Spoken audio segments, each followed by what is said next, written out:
Hi అండి.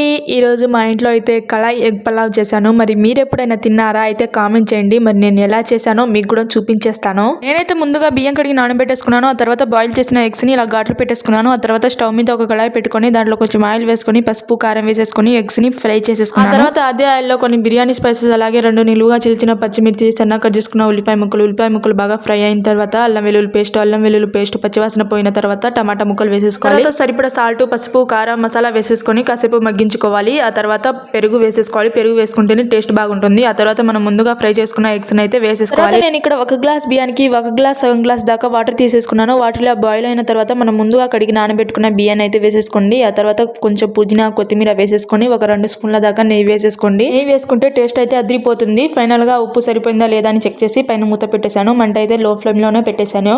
ఇంకా కళాయి ఎగ్ పలావ్ అయితే రెడీ అయిపోయింది. టేస్ట్ అయితే అదిరిపోయింది. మన ఛానల్ కొత్తగా చూస్తున్నట్లయితే సబ్స్క్రైబ్.